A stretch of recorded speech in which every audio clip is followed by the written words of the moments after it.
ಇತ್ತೀಚೆಗೆ ಈ ಕಸದ ಸಮಸ್ಯೆ ಉದ್ಭವ ಹಿನ್ನೆಲೆಯಲ್ಲಿ ಕೊನೆಗೂ ಸಮಸ್ಯೆಗೆ ಒಂದು ಶಾಶ್ವತ ಪರಿಹಾರವನ್ನು ಕಂಡುಕೊಳ್ಳೋದಕ್ಕೆ ಒಂದು ಮಾಸ್ಟರ್ ಪ್ಲಾನ್ ಮಾಡ್ಕೊಂಡಿದ್ದಾರೆ. ಏನದು ಮಾಸ್ಟರ್ ಪ್ಲಾನ್? ಹೆಂಗ್ ವರ್ಕೌಟ್ ಆಗುತ್ತೆ ಈ ಪ್ಲಾನ್? ಸಮಸ್ಯೆ ಪರಿಹಾರಕ್ಕಾಗಿ 150 ಕೋಟಿ ಮೌಲ್ಯದ ಪ್ಲಾನ್ ಅನ್ನು ಮಾಡಿಕೊಳ್ಳಲಾಗಿದೆ. ಬೆಂಗಳೂರಿನಲ್ಲಿ ನಿಮಗೆ ಏನೇನು ಸಮಸ್ಯೆ ಅಂದರೆ ನೆನಪಾಗದೆ ಕಸದ ಸಮಸ್ಯೆ ಒಂದು, ಟ್ರಾಫಿಕ್ ಸಮಸ್ಯೆ ಒಂದು. ಇವೆರಡು ಸಮಸ್ಯೆಗಳು ನೆನಪಾಗುತ್ತೆ. ಇದೀಗ ಆ ಕಸದ ಸಮಸ್ಯೆಗೆ ಒಂದು ಶಾಶ್ವತ ಪರಿಹಾರ ಬೇಕು ಅಂತ ಪ್ಲಾನ್ ಮಾಡ್ಕೊಳ್ಳಲಾಗ್ತಾ ಇದೆ. 150 ಕೋಟಿ ಮೌಲ್ಯದ ಪ್ಲಾನ್ ಅಂತೆ. ಜಿಬಿಎ ಹೊಸ ಪ್ಲಾನ್ಗೆ ರಾಜ್ಯ ಸರ್ಕಾರದಿಂದ ಅನುಮೋದನೆ.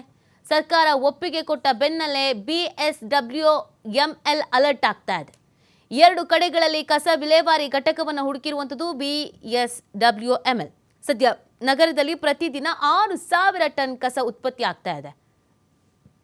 6,000 ಟನ್ ಪೈಕಿ 1.5 ಸಾವಿರ ಟನ್ ಮಾತ್ರ ವಿಂಗಡಣೆ ಆಗ್ತಾ ಇದೆ. ಕಳೆದ ತಿಂಗಳು ಕಸ ವಿಲೇವಾರಿ ವಿಚಾರಕ್ಕೆ ಪ್ರತಿಭಟನೆ ನಡೆದಿತ್ತು. ಡಂಪಿಂಗ್ ಯಾರ್ಡ್ ಸುತ್ತಮುತ್ತಲ ಪ್ರದೇಶ ಅಭಿವೃದ್ಧಿಗೆ ಮನವಿ ಮಾಡಲಾಗಿತ್ತು. ಇದರಿಂದ ಎಚ್ಚೆತ್ತ ಬೆಂಗಳೂರು ಘನತ್ಯಾಜ್ಯ ನಿರ್ವಹಣಾ ಸಂಸ್ಥೆ ದೊಡ್ಡಬಳ್ಳಾಪುರದ ಟೆರ್ರಾ ಫಾರಂ ಬಳಿಯ ಜಾಗವನ್ನು ಗುರುತಿಸಿರುವಂಥದ್ದು ಜಿಬಿಎ. ಬೆಂಗಳೂರು ದಕ್ಷಿಣ ಭಾಗದ ಗೊಲ್ಲಹಳ್ಳಿ ಸಮೀಪ 100 ಎಕರೆ ಜಾಗ ಗುರುತಿಸಲಾಗಿದೆ. ಈಗಾಗಲೇ ಕಸ ಡಂಪ್ ಮಾಡೋದಕ್ಕೆ ರೈತರು, ನಿವಾಸಿಗಳು ಓಕೆ ಅಂತ ಒಪ್ಕೊಂಡಿದ್ದಾರೆ. ಮುಂದಿನ ತಿಂಗಳಿಂದ ಹೊಸ ಸ್ಥಳಗಳಲ್ಲಿ ಬೆಂಗಳೂರು ಕಸ ಡಂಪ್ ಮಾಡಲಾಗುತ್ತೆ. ಪ್ರತಿ ಎಕರೆಗೆ 1,57,00,000 ಹಣ ರೈತರಿಗೆ ನೀಡೋದಕ್ಕೆ BWSML ನಿರ್ಧಾರವನ್ನು ಮಾಡಿರುವಂಥದ್ದು. ನೋಡಿ, ಕಸ ಸಮಸ್ಯೆ ಅತಿ ದೊಡ್ಡ ಸಮಸ್ಯೆ ಬೆಂಗಳೂರಿನಲ್ಲಿ. ಎಲ್ಲ ಕಡೆಯಲ್ಲೂ ಕೂಡ ಕಸ ಹಾಕುವಂಥ ಡಂಪಿಂಗ್ ಯಾರ್ಡು ಅಥವಾ ಕಸ ಹಾಕುವಂಥ ಪ್ರದೇಶಗಳಲ್ಲಿ ಅಭಿವೃದ್ಧಿ ಆಗ್ತಾಯಿಲ್ಲ. ಇಲ್ಲಿ ಬೇಡ ಅಲ್ಲಿ ಬೇಡ ಅಂತ ಆ ಭಾಗದ ಜನಪ್ರತಿನಿಧಿಗಳು ಅಸಮಾಧಾನ ವ್ಯಕ್ತಪಡಿಸಿದರು. ಹಾಗಾಗಿ ಇದೊಂದು ಪ್ಲಾನ್ ಮಾಡ್ಕೊಂಡಿದ್ದಾರೆ.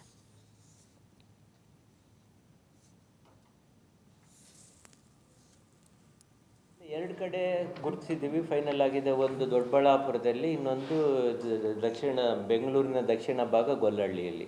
4 ಕಡೆಯಲ್ಲಿ 2 ಕಡೆ ಫೈನಲೈಸ್ ಆಗಿದೆ. 100 ಎಕರ್ಸ್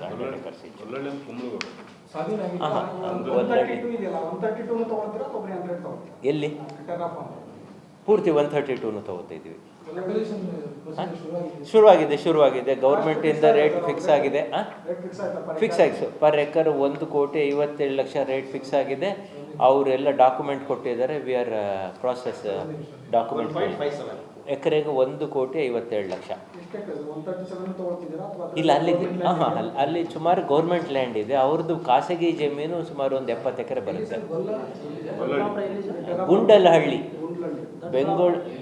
ಬೆಂಗಳೂರು ಗ್ರಾಮಾಂತರ ಜಿಲ್ಲೆ, ದೊಡ್ಡಬಳ್ಳಾಪುರ ತಾಲೂಕು, ದೊಡ್ಡ ಬೆಳವಂಗಲ ಹೋಬಳಿ, ಗುಂಡಲಹಳ್ಳಿ ಗ್ರಾಮ.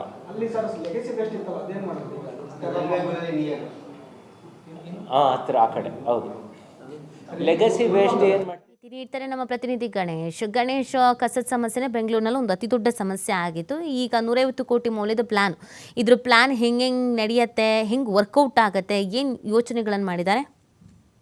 ಖಂಡಿತವಾಗ್ಲೂ ನಿತ್ಯ ಕಸದ ಸಮಸ್ಯೆ ಇತ್ತೀಚೆಗೆ ನಾವು ನೋಡ್ಬೋದು. ಬೆಂಗಳೂರಿನಲ್ಲಿ ಕೆಲವು ಮಿಡಿಗಾನಹಳ್ಳಿ ಹಾಗೇನೆ ಯಲಹಂಕ ಭಾಗದ ಜಾಗದಲ್ಲಿ ಸಾಕಷ್ಟು ಕಸವನ್ನು ಸುರಿಬಾರ್ದು ಅಂತೇಳಿ ರೈತರು ಕೂಡ ಸಾಕಷ್ಟು ಪ್ರತಿಭಟನೆ ಮಾಡಿದ್ದನ್ನ ನೋಡಿದ್ದೀವಿ. ಅದೇ ರೀತಿಯಲ್ಲಿ ಈಗ ದೊಡ್ಡ ಮಟ್ಟದಲ್ಲಿ ಸಮಸ್ಯೆಗಳು ಉಲ್ಬಣವಾಗದ ನಿಟ್ಟಿನಲ್ಲಿ ಈಗ ಸಾಲಿಡ್ ವೇಸ್ಟ್ ಮ್ಯಾನೇಜ್ಮೆಂಟ್ ಅವರು ಕೂಡ ಒಂದು ಕ್ರಮವನ್ನು ವಹಿಸ್ತಾ ಇದೆ. ಈಗ ಈ ಒಂದು ಮಾಗಡಿ ರೋಡ್ ರಸ್ತೆಯಲ್ಲಿರುವಂತಹ ಗೊಲ್ಲಹಳ್ಳಿಯಲ್ಲಿ ಒಂದು ಏನು ಸರ್ಕಾರಿ ಖರಾಬು ಜಮೀನಿದೆ. ಒಂದು 150 ಎಕರೆಯಲ್ಲಿ ಅಲ್ಲಿ 2 ಭಾಗದಲ್ಲಿ ನೈಸ್ ರಸ್ತೆ ಅಕ್ಕಪಕ್ಕದಲ್ಲಿ ಕಸವನ್ನು ಕೂರ್ಲಿಕ್ಕೆ ಜಾಗವನ್ನ ಈಗಾಗಲೇ ನಿಗದಿ ಮಾಡಿರೋದು. ಇನ್ನು ಇತ್ತ ಬೆಂಗಳೂರಿನ ಏನು ಈ ಕಡೆ KR ಹಾಗೇನೆ ಆ ಭಾಗದಲ್ಲೂ ಕೂಡ ಒಂದು ರೀತಿಯಲ್ಲಿ ಒಂದು ರೈತರಿಂದಲೂ ಕೂಡ 1.5 ಕೋಟಿ ವೆಚ್ಚದಲ್ಲಿ ಪ್ರತಿ ಎಕರೆಗೆ ಏನು ಕೃಷಿ ಜಮೀನನ್ನ ಖರೀದಿ ಮಾಡಿ ಆ ಒಂದು ಜಾಗದಲ್ಲೂ ಕೂಡ ಕಸ ಸೂರ್ಲಿಕ್ಕೆ ತೀರ್ಮಾನ ಮಾಡಿರೋದು. ಒಟ್ಟಾರೆ ಏನಂತಂದ್ರೆ ನಗರದ ಜನಸಂಖ್ಯೆ ಹೆಚ್ಚಾಗ್ತಾ ಇದೆ, ನಿವಾಸಿಗರ ಸಂಖ್ಯೆ ಹೆಚ್ಚಾಗ್ತಾ ಇದೆ, ಬಡಾವಣೆಗಳು ಹೆಚ್ಚಾಗ್ತಾ ಇದೆ, ತ್ಯಾಜ್ಯದ ಪ್ರಮಾಣವು ಕೂಡ ಟನ್ಗಟ್ಟಲೆ ಏರಿಕೆ ಆಗ್ತಾ ಇದೆ. ಹಾಗಾಗಿ ಕಸವನ್ನ ವಿಲೇವಾರಿ ಮಾಡೋದು ದೊಡ್ಡ ಸಮಸ್ಯೆ ಆಗಿರೋ ಹಿನ್ನೆಲೆಯಲ್ಲಿ